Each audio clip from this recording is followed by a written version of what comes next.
And you were on the water today, huh, Dean? Oh yeah. Mm-hmm. JDMT launch. A what? The Jim Jim Dolan Memorial Tournament Oh, is okay. registration open today. All right, I'm writing that down. Hello, Caleb.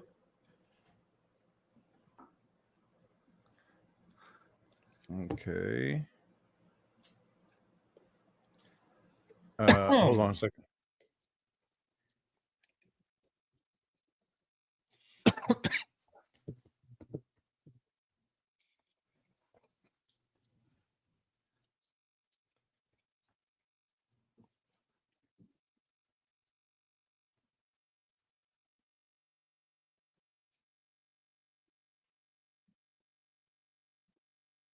Sorry about that.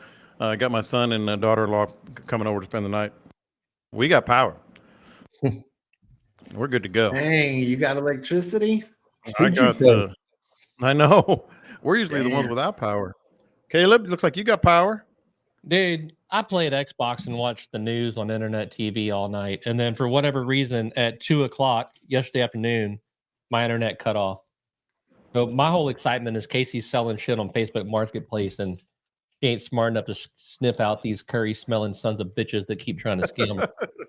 By the way, we are live. So that's great. I don't but care. That's cool. That's all good. Send me 6 digits. Send me this. Send me that. And it's just that's bull. It's fucking her to death. She's like, these people want to buy it, but I don't know what. I keep sending them what they're asking. I'm like, stop sending them what they're asking you to send them. One more every day. I need Casey's number. Did they ask for her social security number? Yeah, dude, she gave away the entire bank account one time. This is why my studio needs to be downstairs, because I lose touch up there. Looks good though. Yeah. All right, so we'll. I was telling Dean and Scott, this is going to be very organic. I do have some. Obviously, you saw them. Some starting talking points, but it's really just going to let's go. Let's talk about everything, and then if we have another topic or two along the way, we'll get it. So here we go. I got one little announcement at the front. It'll take just a second. That's it. All right. I'll toss it to you. All right. Welcome into the Bite Me podcast. John Lopez sitting right here. Everybody is accounted for after Hurricane Beryl. So Beryl, however you want to pronounce it. Captain Dean is in Aransas Pass.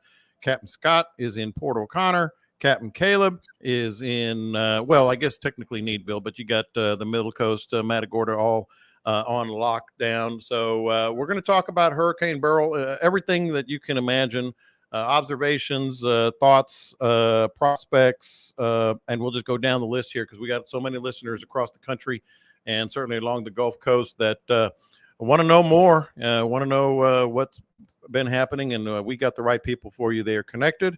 They are out on the water. Hell, Dean was out on the water today, and we've got all the information you need. We've got some topics as well. Certainly some things to mention, like don't forget to subscribe to the podcast wherever you get your podcasts, Podbean, iTunes, Spotify, and anywhere else. The Bite Me group page, which was really helpful, really informative, and kept our 10,200 members informed as best we could. As Hurricane Beryl was approaching and hit landfall, et cetera, et cetera. So we got you covered. But a couple of things to tidy up, so to speak, right out of the chute before we dig in. Caleb, I know you got some more stuff happening that you wanted to share with our listeners. Yeah, just real quick, because the list of names are a lot of Bite Me listeners. There's about 12 people that signed up for Angler U and didn't click the auto renew button, and 4 of them have emailed me and asked me why I kicked them off the site. I did not. Some of you guys just didn't auto renew. That is the information I have. Let's talk about Bite Me and hurricanes. Yeah, let's talk about Bite Me and hurricanes. Dean, before we get to that, you were on the water today, which says a lot and is a good way to get into the show today because I didn't expect you to be on the water. I didn't expect really the water to be open maybe at this point still.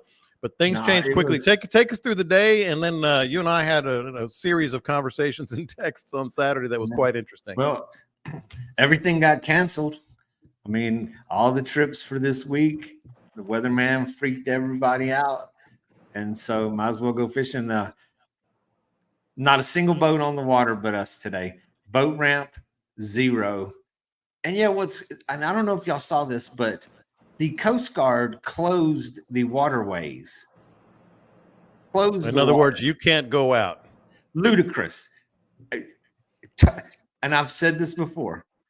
I may have a little problem with authority and people telling me what to do, but to tell people that you cannot go out there and live your life and do what you want to do is overstepping authority. I don't care what anybody says. For your own safety. Where did they close the waterways? I didn't hear that. I don't know. They closed the waterways from Corpus to Galveston to Effective when? It was like the day before the storm. Mm-hmm. I mean, I got the notification somewhere. I saw it. And so they roped off all the boat ramps. They put cones in front of the ramps, and the Coast Guard closed the water.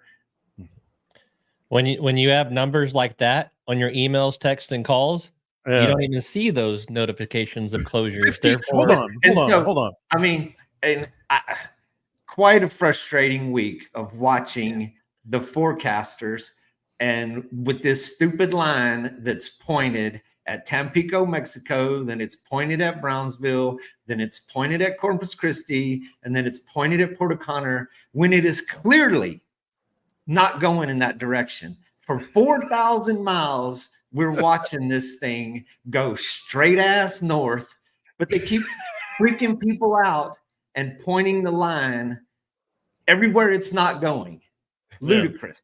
And I mean, I've had people over here, of course, be prepared, do what you got to do, be ready, but to scare people with the tactics that were used, ludicrous, man. Overstepping authority, overstepping everything. And it's so nuts. You had a hell of a boost, man. Dean's going off early. At 1:23 p.m. today, Dean texted me and told me to calm down. I mean, that was where does authority begin and end? You know, here we go. Choose a category. We got the news going nuts. The police over here are going nuts. The Coast Guard on the water going nuts. And what the hell happened? Not a damn thing. Where you are, I feel like I should go. I feel like I should go to the peace officer real quick. Even the people that got ground zero, much love for my friends in Houston. I mean, believe me, my family, I've been on the phone with them. They have no electricity, but there were no roofs torn off.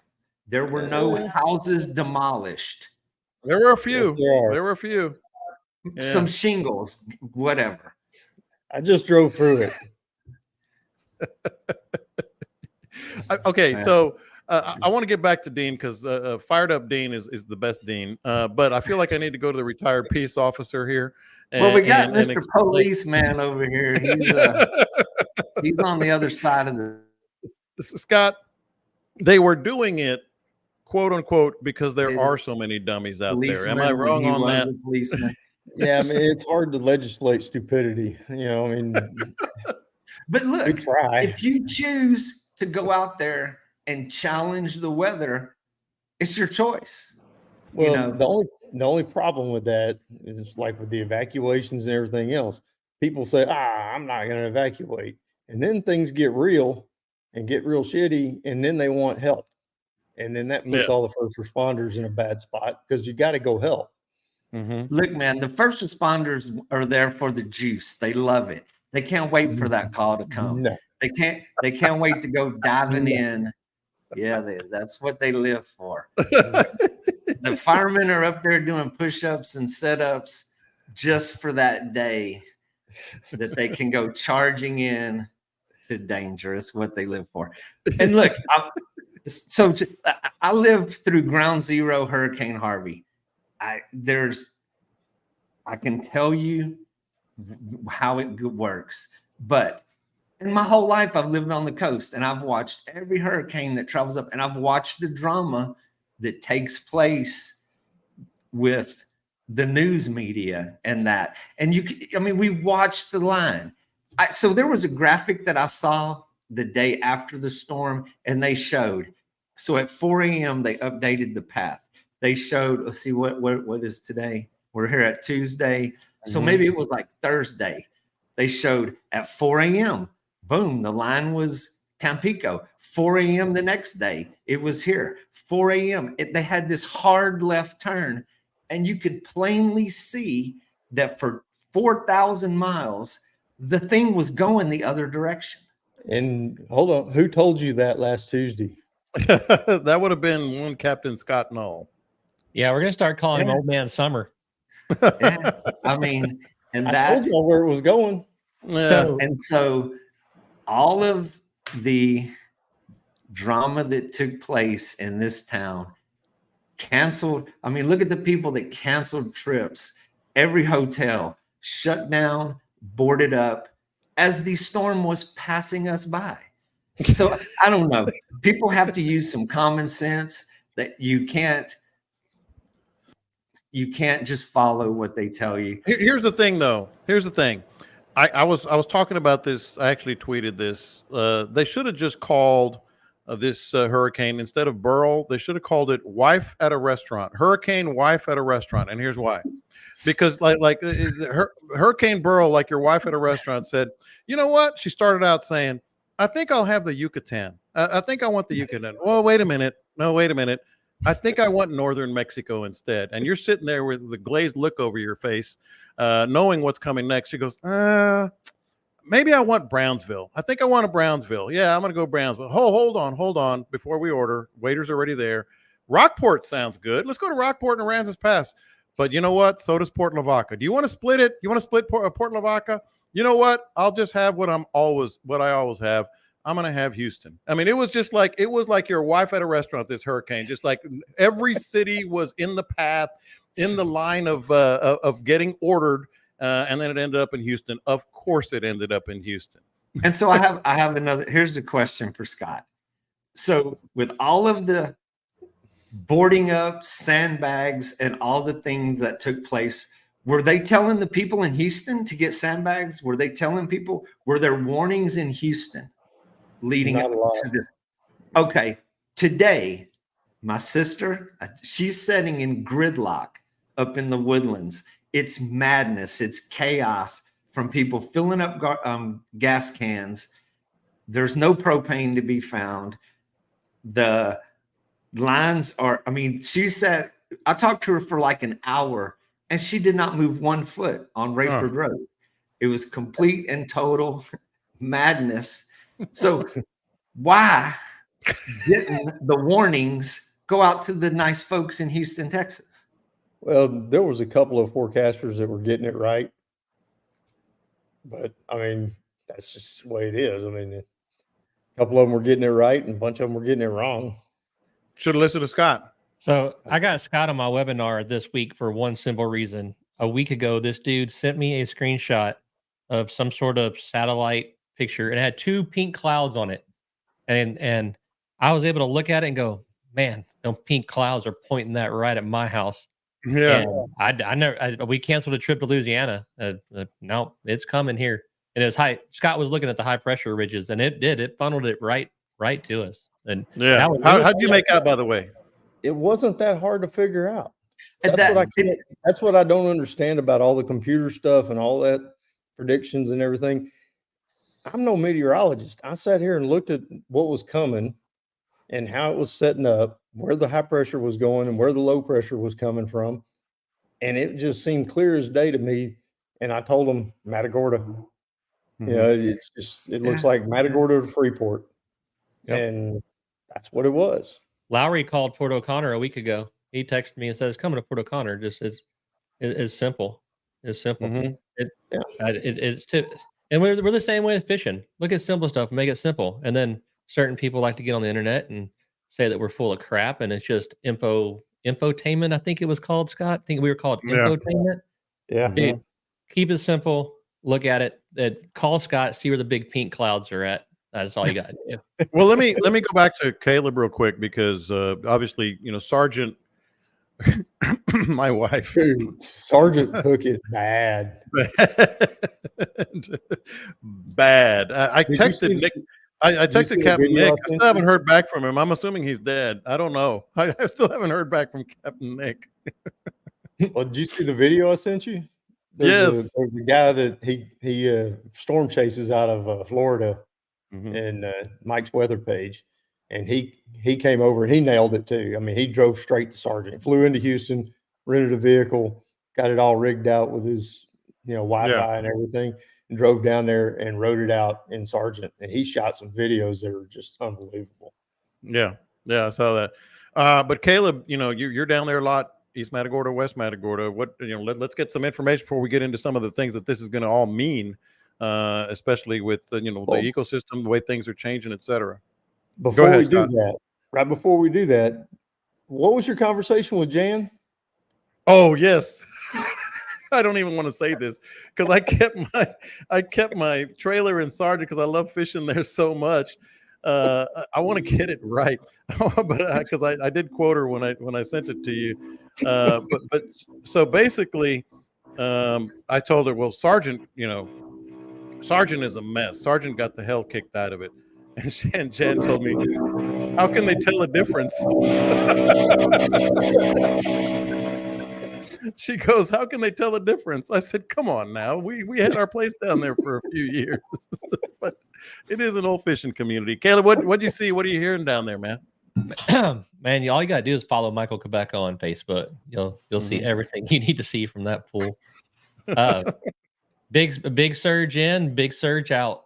I think the fishing gets pretty good here as soon as it gets cleaned up a little bit. I'd imagine it's still pretty nasty. I haven't been down there. I've been doing stuff around the house. To prepare for the hurricane, I tied all my grills to a dumpster and put ice in the beer cooler. So I got to go untie those grills and check that ice.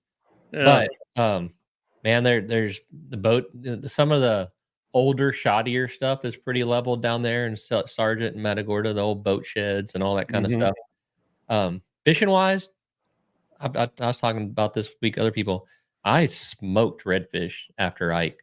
I went and parked pretty close to the jetties and fished around there. About out of every 5 casts, 3 were a redfish, and one of them was somebody's porch floating by. You had to take a lot of extra spools of line with you.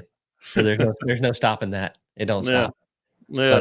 But no, I think it's going to be good. Pat and I were talking about maybe it'll push some tide runners in the bay for us, kind of recharge the system. I kind of want to fish with Scott tomorrow, but I think both of us have our hands full right now. But Pat and I will absolutely be going out this weekend to go check it out and see what happened. Well, let's go there now then, because I've said this a couple of years ago.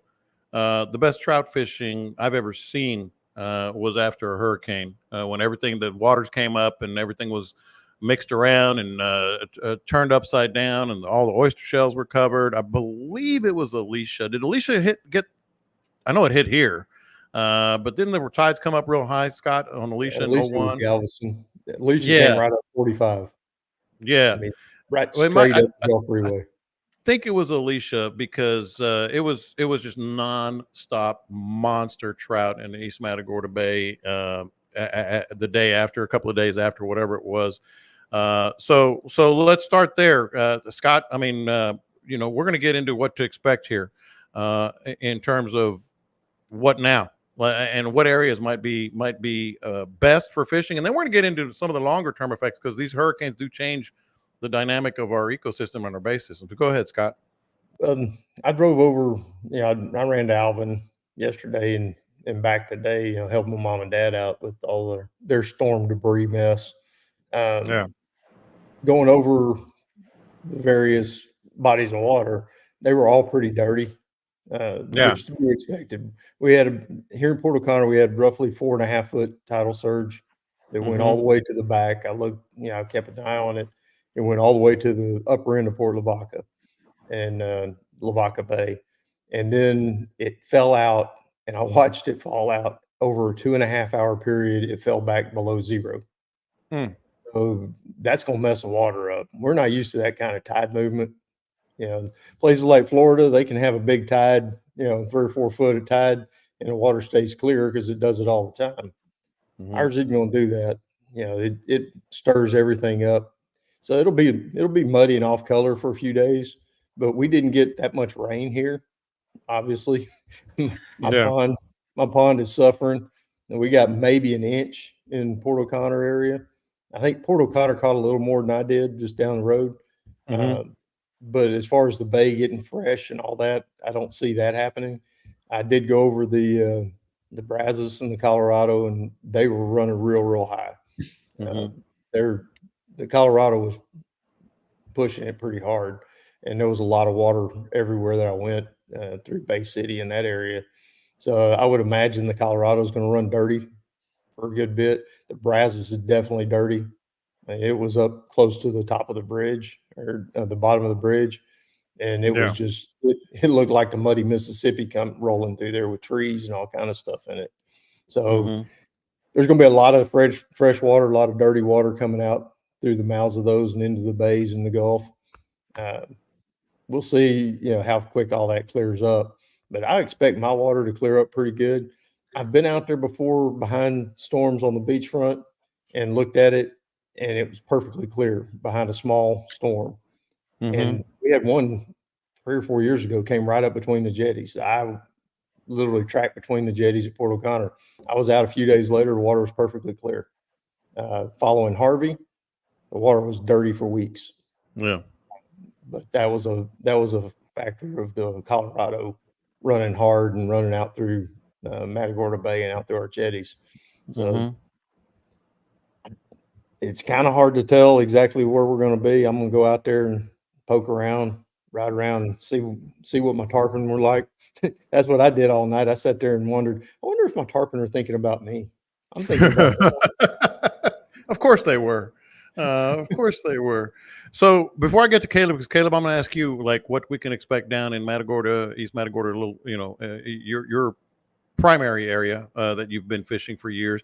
I do want to ask Dean. Dean, just for the record, like nothing really has changed down where we thought it was coming. Where we're just taking, or what are we talking about? Rockport, Aransas, and further south. The only thing that changed is there's no people here. The only Hey thing man, that take changed. advantage. Take advantage. I mean, I'm just going out fishing with friends and family right now, just for fun. After everything got shut down, fishing was amazing this morning, man. I drove a grand total of maybe 2 miles and didn't turn the motor on again. I ran on the troll motor and caught as many redfish as we wanted to, and yeah, it was pretty good. But with listening to Scott talk about the storm surge on this and that, 2 weeks ago, we had a tropical storm that came, right here to Aransas Pass. 4.5 feet of tide came in with that. We had 9 inches of rain in one day. The rain doesn't affect us the way it does around rivers because we don't have rivers that run in here. The bay catches what falls on it, but we don't have runoff. We don't have runoff the Guadalupe is way that way. The Nueces is the other way. So it's just what lands here. But we had 4.5 feet of tide, which the Coast Guard didn't close the waterways for that one. I don't know how they missed. I don't know how they missed that one. But we had a great surge that came in, but that one stayed with us for days. It stayed for like 3 days. What this one did, I guess it was moving a little quicker, that immediately it came as this giant surge and then it rolled back out. The one that we had took days to go away, but it was also coinciding with the full moon, and it coincided with just, a different tidal schedule that took place. So they're all different. But I mean, down here, zero. I mean, we didn't get a drop of rain. We never had wind gusts over Not a drop. 20 miles an hour. Not a drop. Not a I'm telling you. drip. Nowhere. I was freaking out. I was ready to make that drive down to Aransas, and we take the Yeah. boat out and batten down the trailer. Shout out to Dean for raising my boat and battening down the trailer, but didn't even really need to do that. And Okay, then, go ahead. the people of South Texas were praying for that rain. Choke Canyon is below 20%. Lake Corpus Christi and Mathis below 20%. Desperate for some rain. And then unfortunately, the rain goes to the part of Texas that has had more rain than they care to see this year. Yeah, no kidding. All right, Caleb. So give me the rundown. We're talking about some of the prospects as Scott was talking about post hurricane, what the water looks like, and where people should be looking at down in the Middle Coast, East Matagorda, etc. I might take it a little while to clean up. The water's so warm, and when it's warmer, it takes longer to knock that sand and mud out of it. Again, I haven't been down there to see it, but just being there enough during big wind events, it gets nasty and it'll stay nasty for a little while. I would think that probably the first areas to clean up would be once you got past the Colorado runoff to the Port O'Connor jetties in West Bay. East Mhm. Bay might take a little bit longer. It might settle out pretty quick. Don't really know the answer to that. I think the fishing could get good. After that last hurricane that came down the island like it did, the trout fishing got pretty dang good for there's probably about 2 months in there that it was nice. It kind of creates the way that the surge came in and then ripped back out. I would imagine that kind of created like a pseudo dump kind of deal where it floods the marsh, and then when it rolls back out, it sucks a bunch of stuff in the marsh. You might find some birds working. I know there were some birds working last week before the storm. I think it's going to be pretty short lived for anything like that. Out in front of drains, again, probably pretty short lived. But I'd imagine if you had some decent water yesterday, today, it could have been all right. But typically these things they make the fishing better for us. It pushes fish in, it moves bait around, it gets things excited, it bunches stuff up. But as far as wind, I think it's going to clean up. I think it probably still needs another couple of days if we can stay with the low winds. The river, the Colorado really depends on a lot of rain between like Wharton and Austin to get really built up. Hopefully that didn't happen. My neighbors have been kind of trashed from the hurricane. My head's been stuck in that. The only reason I know so much about the tide is I was watching it while it was going on. And then this morning I recorded a whole video and using the NOAA site. So I had to get into those graphs and really look at them this morning. But I think it's going to make things better. I think it's going to be good for a little bit.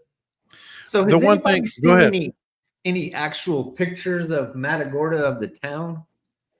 Quebeca flew a drone over it, and he's been driving around taking pictures. It's like I said, the older stuff is pretty tore up. The roof's blown off the Full Stringer Lodge and some of the older roofs over there. But as far as stuff that's just leveled and damaged, I haven't seen. It wasn't like when Ike flattened out the Bolivar. Which coast was hit the hardest in terms of bait camps and houses on the water and things like that? Because the industry is going to be affected, at least in the short term, Scott. Like what are you seeing? You got a network with people all over the place. All of of course, San Bernard there. Yeah, your place, my wife's favorite place. your wife's favorite place, and Freeport, that area in there. There's a bait camp there in Galveston at the base of the causeway. It's gone. I mean, it trashed it completely. They had just started rebuilding back from being flooded in that last Alberto. I mean, that seemed to be the hardest hit. As I was going up, Bay City, starting about Blessing, going up 35 there. Blessing was okay. There was some power lines down. I hit Bay City. There was more stuff everywhere. And after Bay City into West Columbia, and West Columbia over to 288 was trashed. I mean, there was big trees down everywhere, all through that low section through the river bottoms. And then Angleton looked like a war zone. I mean, it was a mess. The traffic cones all over the place, power lines down, all that good stuff. So, yeah, I think it seemed like, and that's typical. That was the northeast eye wall. That's where the strongest winds are. That's where the worst of it is going to be. And they're saying that I think think the highest I saw was a 114, and that was between Freeport and Sargent. So That is strong. I mean, the winds didn't die down for a while. That's what really hurt, like Houston area, Dean. I mean, that was we were our building was literally rocking. You could feel it. It felt like you were standing on a boat. And then of course, I think Hobby recorded 95-mile-an-hour winds. it was still a Cat 1 hurricane all the way up till it crossed I-10. Yeah, So, yeah. I No, that's big time. I stayed up until 4 a.m. because the waiting for the bad stuff, and finally I blacked out, and then I woke up about 9 a.m. and the eye had just went through Rosenberg on the other side of me, and I wasn't awake for any of it. Mm-hmm. But I got to get back to something. I got to get back to something real quick that's still driving me nuts. I'm getting the shakes. And then we'll get right back to this because Caleb showed his phone earlier. You said that you a lot of times you don't get notices, or you don't notice what people are saying. Did I look at that number right? Do you have 58,000 emails unread? Oh God, no, it's not that much. I have 56,500 emails unread. Put it on the screen real quick for those my who are numbers watching. my numbers are low right now. 74 missed calls, 220 texts. That's low. Usually the missed calls are in the hundreds and the texts are closer to 300 or 400. You can tell I've been 56,000 emails unread. I would come out of my. I'm coming out of my skin now. It's one of those. It's one of those things where once it gets out of control, there's no stopping it. It's much like heroin. Camille's sitting here behind me. She says she has 10,000 unread emails. Oh my God! That's a mark of a intellectual mind. I honestly don't know how you could live and go to sleep at night. I would not be able to do anything. This is one email account. I have 4 email accounts. Yeah. Unbelievable. I'd go nuts. I literally would not be able to go to sleep. Like right now, I could show you mine. I got 0, 0, 0, unless somebody called earlier. Yeah, I got 2 emails. So they just came in during the show. That's just for somebody that doesn't have shit else to worry about, though. Yes, I do. That's part of what I have to worry about. Oh my God. All right. So Dean and Scott, I'm gonna start with you guys on this one because we've talked on this podcast about what hurricanes can do to the I guess ecosystem is the only word that's coming to mind right now. What it does to some of these cuts, what it does to some of these areas where it's strong. Now, this one was so fast moving. I mean, is it still going to have the same effect? Are things going to be changing, on the water, on the shorelines, on some of these cuts and inlets, et cetera? It depends on the intensity, on how much it changes it. Hurricane Harvey created cuts. It washed away islands that used to be there. It opened cuts to lakes that didn't have openings in the past. And those still exist to this day, 6 years later. This one probably did not have that kind of effect on ground zero where it hit. So there's a lot of variety to that question. It's hard to, every storm has its own nature. And so this one probably is not going to have that big of an influence, maybe in the short term, but in the long term, not so much. Scott, one of our listeners, Broken Coast Outdoors, says Brown Cedar Cut is back open to the bay and Matagorda, which I don't remember having seen that in the past. But because it was fast moving, I'm kind of confused. I'm really I don't even have an opinion on this. I want to know what y'all's is. Like it was very fast moving, but it was also very intense. So can it still have the same effect, or the fact that it was going so fast not necessarily do things? Although, as I mentioned, one of our listeners is saying Brown Cedar Cut is already open. Well, it's basic hydrology. I mean, you put a lot of water into the bay real fast, and it was a whole lot of water. I mean, wait a minute. Basic hydrology? Yeah, that one got me too. I mean, if we're gonna make I it understood work, what you were saying, Scott. if we're gonna Water make it moves work, stuff. hydrodynamics is longer and sounds smarter. Okay, Dean, get your water hose and go out there and spray it on the ground really hard and see what it does to the dirt. Now Yeah. that's basic. That's basic. Okay, so a whole But I lot of think you water were went up going a into the little, base. you were going more in depth than the water hose in the flower pot. Hydrology. I was with you, Scott. I was with you on that one. I'm Two good on it. knuckleheads can't figure it I'm out. good on it. But that much water going in's got to come back out, and there's only so many places for it to come out. So it's going to wash out more sand.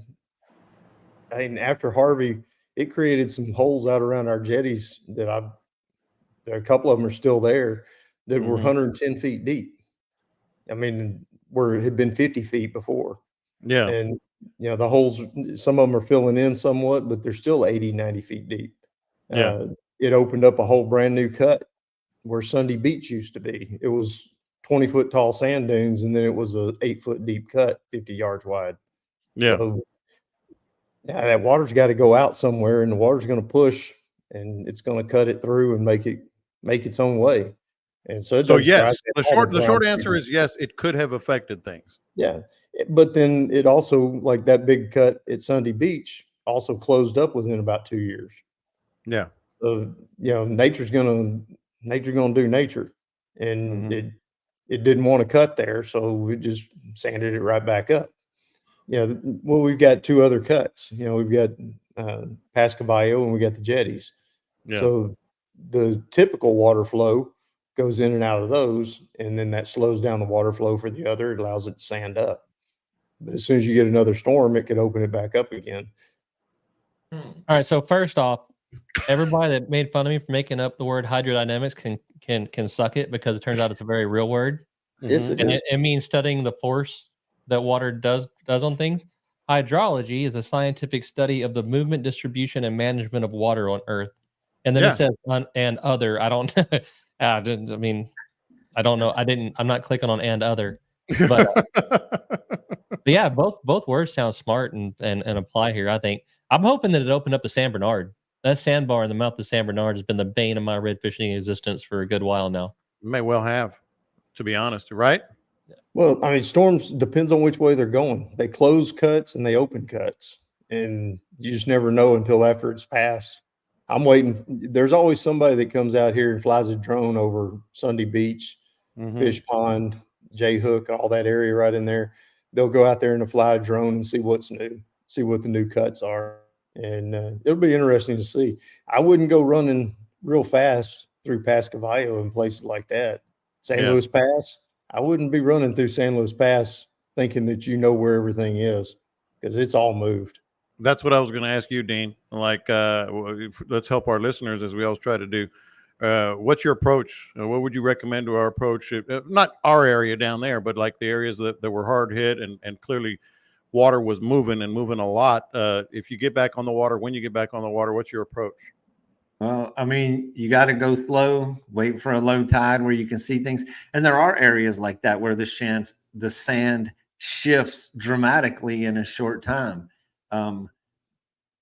Places where those sandbars move around, especially like out of the diversion canal going to West Matagorda Bay.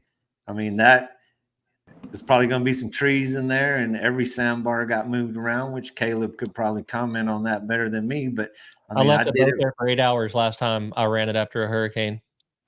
I did it for many, and that one changes on a normal storm. Just, I mean, those sands shift around dramatically, and what we don't have, what we used to have, is it's hydraulic pressure. So the lakes that run from the hill country and run from all across Texas do not flow with the intensity that they did historically. That's why passes close now, because there's the golf courses and the lawns and everything else, the farms suck up a lot of the water out of the rivers. They don't flow.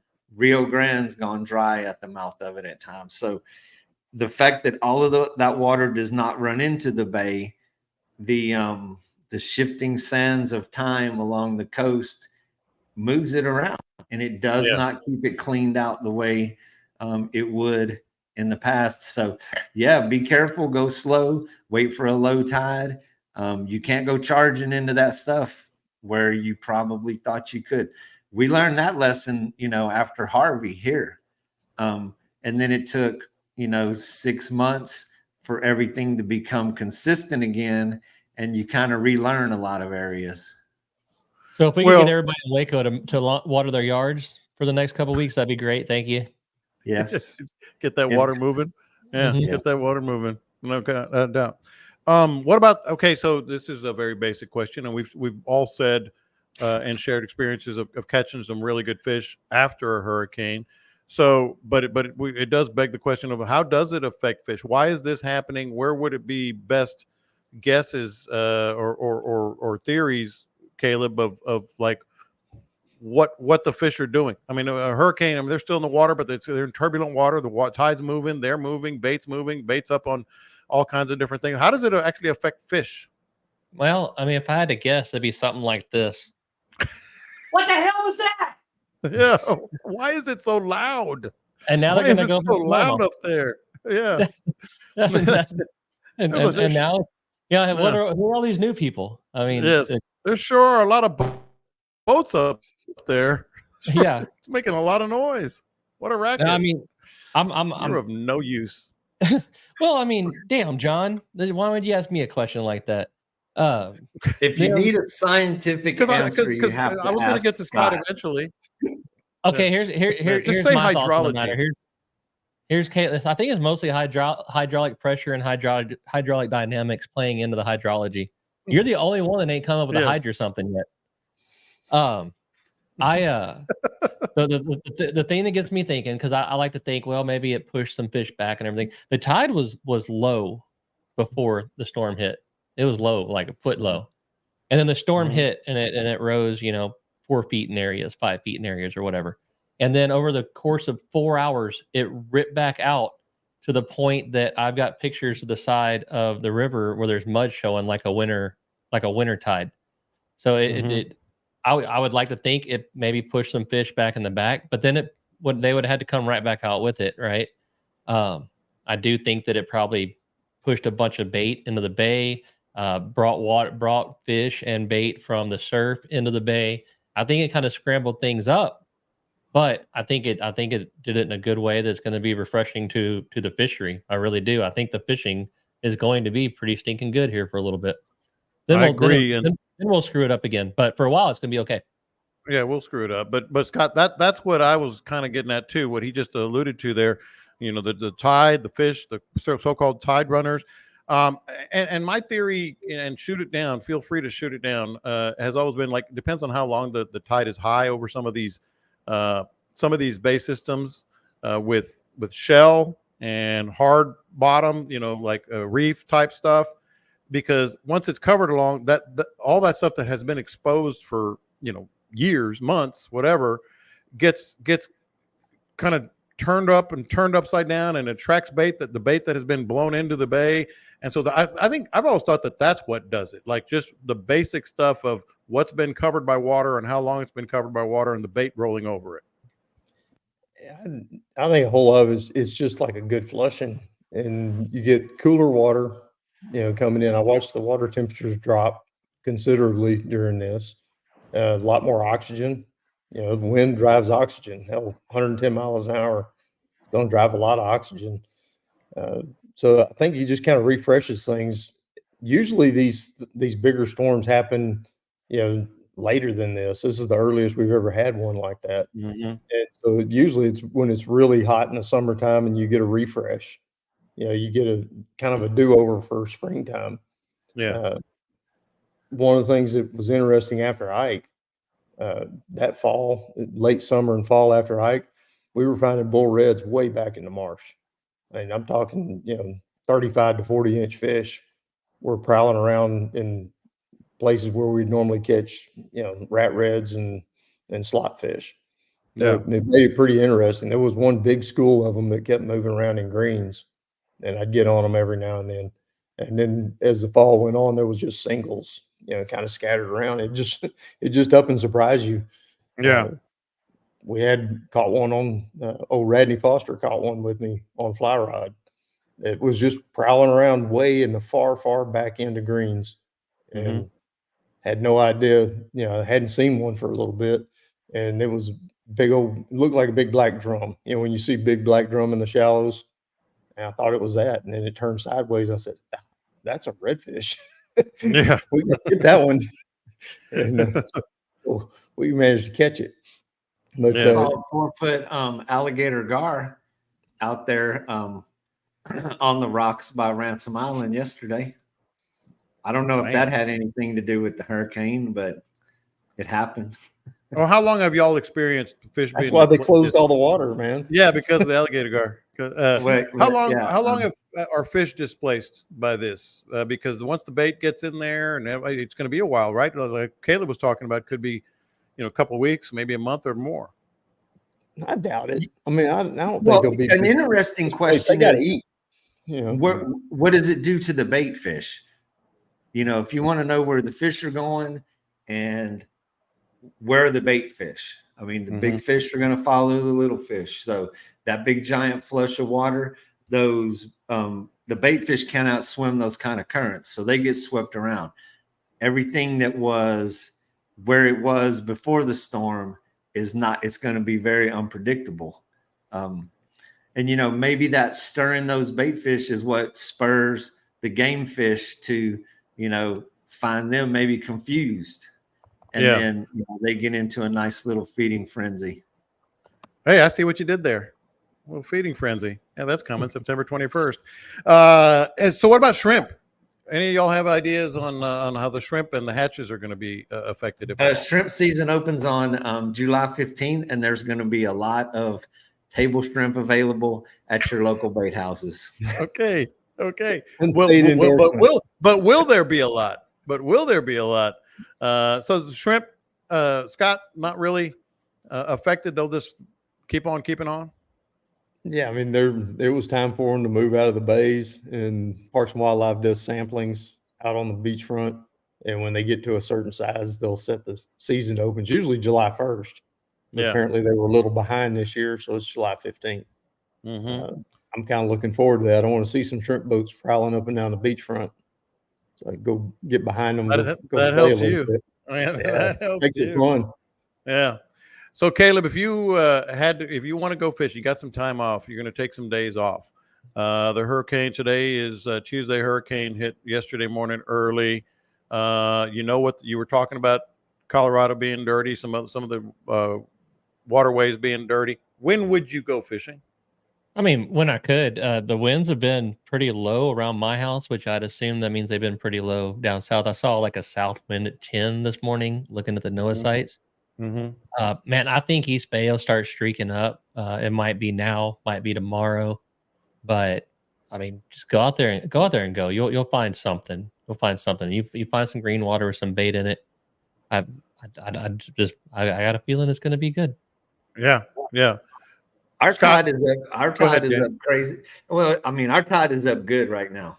It's not abnormally high, but it is up there. But we're at new moon, and you expect to be up there. But I mean, we didn't really get a lot of change involved with that. But it's crazy to hear that the tide was so low in Matagorda when it is above normal high here in Aransas Pass. When that tide was low before the storm, it kind of blew my mind. Like, because Weller lives right there on the river, just outside of Matagorda, and it was like 1.5 foot low or something, and it didn't expect to see that, because I figured the storm surge would be pushing a little bit, nothing crazy, but not enough to let it get real low, and then you've got your normal summertime tides. So when it's a foot low without wind doing it, is where'd that come from? But like Dean said, we're on a new moon, so your tide swings are a little bit bigger too. Someone posted, y'all will remember, I don't have it open right now, but someone posted like a reverse sort of tide that it got so low. Where was that? Was that Port Lavaca? Yeah, Port Lavaca. Like after the hurricane? Well, it's just like a norther blowing through. You're on the west side of the storm, so the north wind's blowing, and as it goes up, it curls it around, makes it northwest. And so it's just like a big, strong cold front. It was blowing, Port O'Connor was recording 70-something mile-an-hour winds coming out of the northwest. So, yeah, it'll blow a lot of water out real quick. All right. So let's go ahead. What's wild is again, I was doing that NOAA video, so I had to really get into everything. And Port O'Connor had, I think the peak of the surge of the weather station was like 4.3 feet, right? But they had a northwest wind ripping at the same time that was happening. So if that wind hadn't have been holding it back to some extent, there's no telling what the surge could have got up to. Yeah. So check Bayou Vista and you'll know. No. What's that? Check out Bayou Vista and you'll know. I mean, Yeah. all of Bayou Vista, there was a foot and a half of water in the streets. The canals were connected under the houses. Jeez. I saw some of those. I saw some pictures, but I didn't exactly know where that was. All right, so let's get to another couple of topics, not hurricane related. I guess it could be hurricane related that I wanted to get to here before we get to what would Scott do, what would Caleb do, what would Dean do? Because Scott, I'm going to start with you and then go to Dean because we had this question a few weeks ago about, well, and actually it does fit here. A lot of people are going to be off the water. Dean was talking about no one, outside of him was on the water. A lot of people are going to be going back out. I want Dean to talk about bays, and I want Scott to talk about this first part, like how to scout what you're looking for when you go, air quote, blind, when you're going out blind with having not been out on the water, not seeing, a lot of boats out on there or friends or whatever. Like when you're scouting the beachfront and jetties, quote, blind, like what are you looking for? What are you doing, especially after an event like this? That's what I'll be doing the next few days. First off, I'm going to go try to find clean water. That's a priority for me with the tarpon and the jacks and all the fish that I chase out there. Second would be bait. And if the bait happens to be along where the dirty water is meeting the clean water, then it's that much better. But yeah, those are the two primary things I'm going to start off looking for if I've been off the water a little bit. I'm going to put it in gear and we're going to take off and I'm going to run down the beach and I'm going to see how far out the clean water is, what the depth is where the clean water might be, and then try to locate my bait and see if it's going to be in the dirty water or the clean water or on the line. If the bait's hanging in that dirty water, it's going to be tough. It's going to slow me down a little bit. But if the bait's hanging on the change, then I've got something to work with. It's almost like structure, working the edge of that. I'll go shallow. If there's not dirty water and everything's clean all the way to the beach, I'm going to go up shallow, look for bait, look for my lone pelicans that are just sitting on the water and getting up a little bit and diving. I can see them at a long distance. And then if nothing's happening there, then I'm going to work my way out and take a look at 20 foot of water and then take a look at 30, 35 foot of water. And sooner or later, I'll find something, hopefully. And then that kind of starts getting me onto a pattern. The fish on the beachfront are very, very much on a depth pattern. And that's usually more related to the bait. I don't think it's fish like to be in 35 feet of water versus 10 feet of water. Yeah. It's whatever the bait's doing that particular day. Yeah. All right. So, Dean, I know this doesn't apply to where you are down there, but if you were off the water, there's an event like this, a hurricane. If it doesn't apply, why are you asking me? Because you're supposed to know these things. Man, y'all been throwing a lot of curveballs today, man. That's all I can say. Scouting a bay system blind after being off the water a lot, and something like this happens. You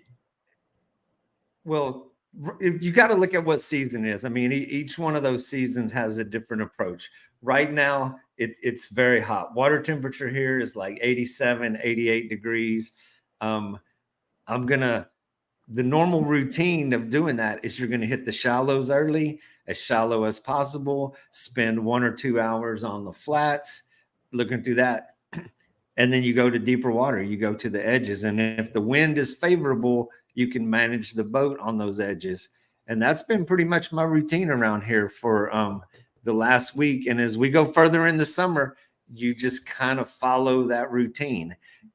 If you don't have anything to fall back on what happened yesterday or what happened last week, you start early in the shallows and on the grass beds. Right now, our water temperature is so hot. I was talking, my buddy was on the boat with me today, and I was telling him, and we quit at 9:30. I mean, we came in at 9:30, maybe on 9:45 or so. But I mean, you could tell a noticeable difference in the activity of the bait and the activity of the big fish when the sun came up and started beaming on that water. I mean, we were out there early, right as the sun came up. We were on the spot, and it was just alive with mullet. You could see the pushes from the redfish. We saw a couple tails poking out. I mean, they were feeding pretty vigorously, but by 8:30, 8:45, man, those bait fish are non-existent. They're still there. I mean, they don't vacate the area, but their behavior changes very dramatically. Everything just kind of went to sleep. So whenever you get the sense that, you know, it's just not happening. And so yesterday afternoon, and we actually went out kind of late yesterday when we went out. Me and Carrie went out for a little boat ride. I was putting the boat back in the water. And I mean, I went straight to deeper water in the afternoon. And we only fished 1 hour and caught a couple of pretty nice speckled trout.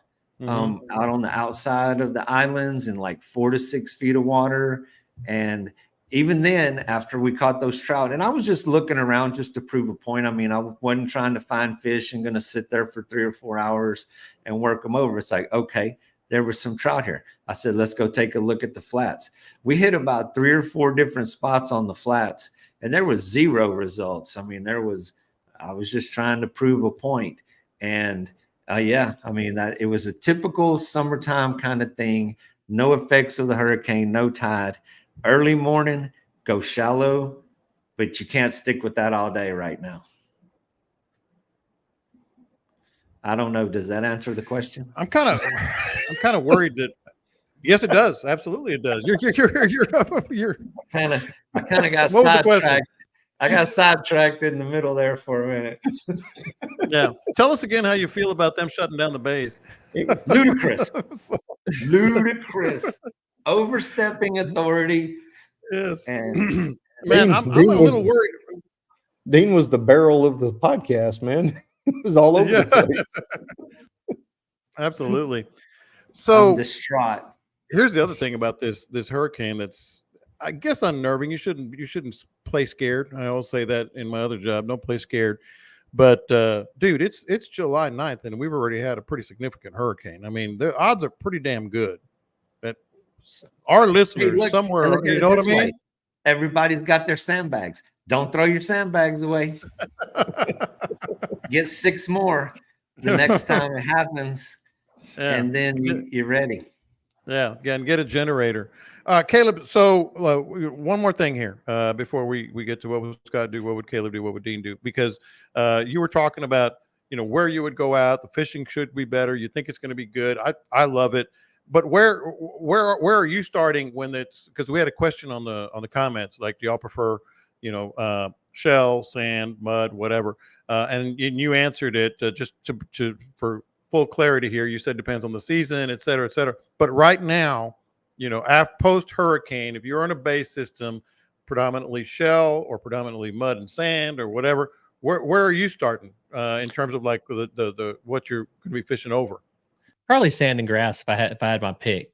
If I wanted to go fish Bayside, I'd probably go somewhere along the shores of West Bay, be wading grass and sand. I'd probably try to be somewhere near where there was a marsh with a good drain coming out of it, just in case there is still some action going on from whatever got pulled out of those drains from the hurricane. But the grass and the sand is going to clean up faster. You get into that mud and shell. There's more stuff to dirty it up, less stuff to clean it up. So sand and grass, if I had to take a pick, Dean, I mean, the water down there, but you didn't get much wind, but the water still looks pretty good where you're at. I'd assume. Beautiful, amazing. Yeah. So everybody out there in Bite Me podcast land, come on, let's go fishing. I got like 4 days. Ain't nobody there. Nothing to do. The grass is mowed, and there's nobody here. That And was the- quite the and phenomenon. the Everybody was mowing the taco grass stand all the way up never and down the closed. coast. Yeah, the taco store never closed. Yeah. And we got tacos. You got to bring tacos when you go with Dean. Did y'all see what was that? Oh, what was it? It was a boat that was lost. Like just ran ashore. Like there was some bad stuff, man. Like I think that was posted on our page. It was just like ashore. Like it was a good boat. I've got one for you. Yeah. My insurance agent, my marine insurance agent, Bryce, lost his boat. Oh, He doesn't know where it is. Well, I don't know. Who knows? So, well, I bet it's covered. Yeah, it should be. It better Hope be. you had insurance. Yeah, exactly. All right. What would Scott do? What would Caleb do? What would Dean do? I think we're all pretty excited. I'll be down there, Dean, for sure, Friday afternoon. But it's not going to be an open pallet, Caleb. I'm going to start with you because you don't even need to look at the weather and all that. I think we all know what's going to be coming. Pretty light winds, maybe some. The tides will be a little bit higher. I don't know what the temperatures are in the Middle Coast. I know they're hot where Dean is. I don't know how much they dropped. But this is not going to be a dealer's choice, right? What would you do this weekend? Yeah, no, the surf's pretty chopped up. It's like 2 to 3s at 5 to 6 seconds. So that's not a thing for me personally. If I wanted to fish out of the boat, I'd probably go, drift somewhere. If I wanted to wade out of the boat, I'd find somewhere sand and grass. And that's if like I could leave the dock and I'm like, I'm going to catch fish. But me personally, what I would do is I'm going to go roll back lakes and see what's going on back there, what it looks like back there. Is there a bunch of bait back there? Is there mud boils and stuff from fish back there? I'm going to go on more of a research adventure. Because I think Pat and I are going out Saturday to check all that out. And Pat's going to want to go catch fish, and I'm not going to want to go catch fish. I'm going to go looking. So we'll just see which Will wins on that one. Yeah, I think it'll be Pat. Well, whose boat are you going in? Well, we're going in Pat's boat, but he's Pat's going to win. He's a nice guy and easily swayed. Yeah. Scott, Port O'Connor area, your area. What would you do? Again, what are the temperatures, by the way? I meant to ask Caleb that. What are the temperatures where you are, Scott, water temps? Water temps mid 80s. It dropped down to like 79 during the storm. It's coming back up pretty quick though. And typical for this time of year. Winds look pretty good. It's all southeast. It's all light.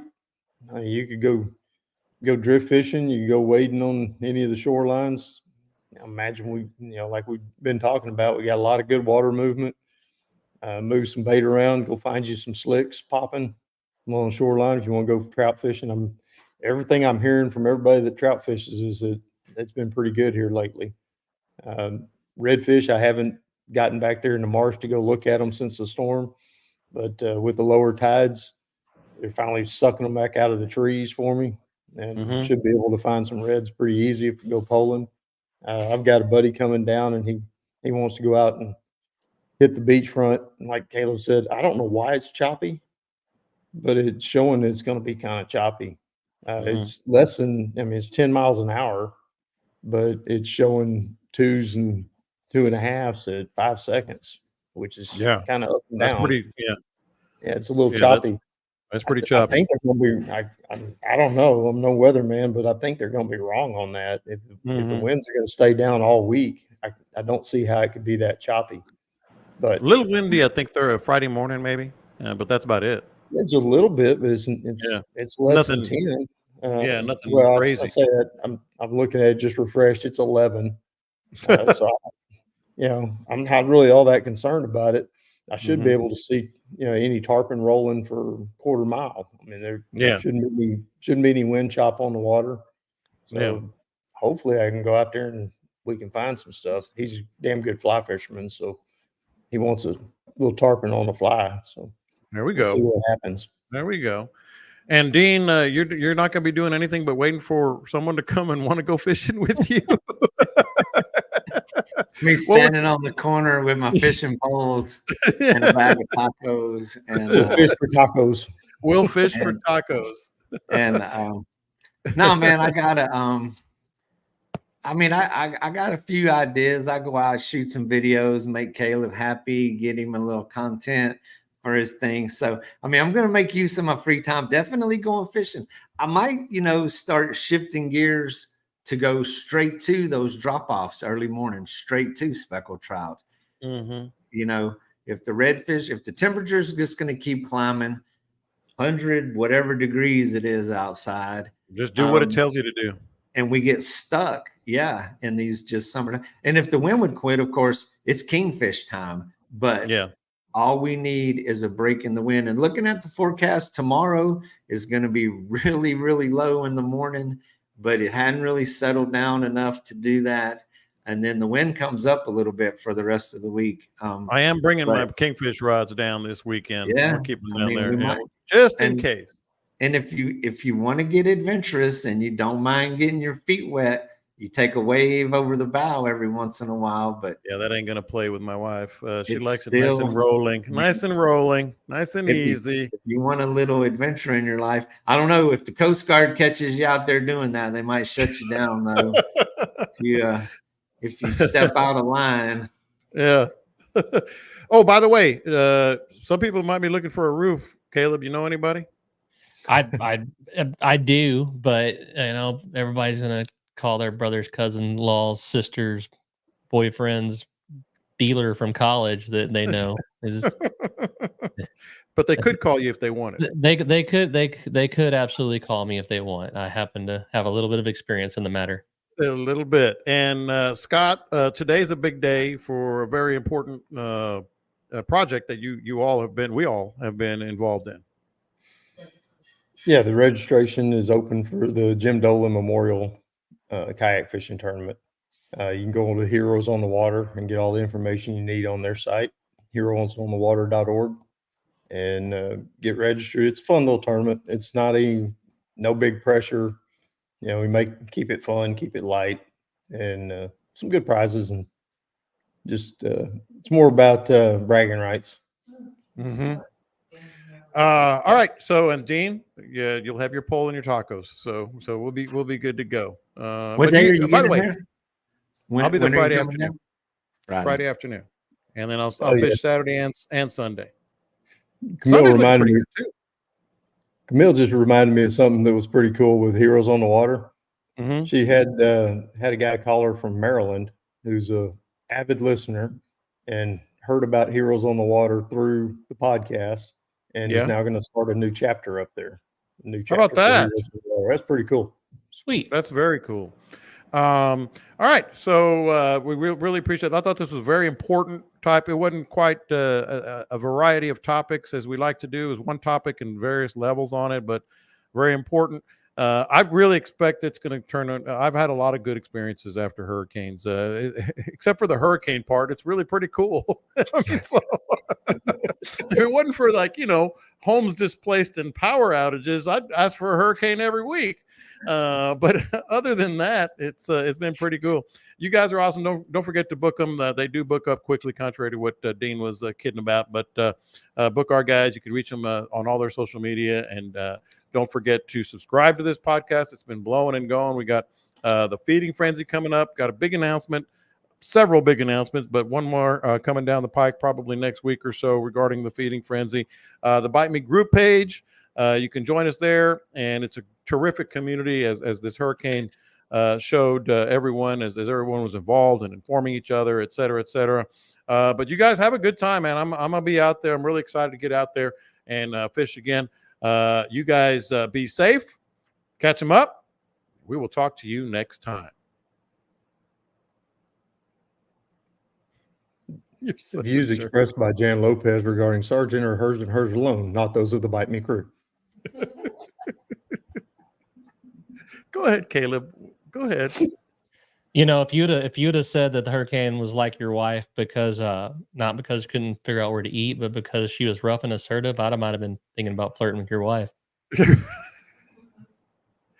And on that note, you guys, y'all live for this more than anything else.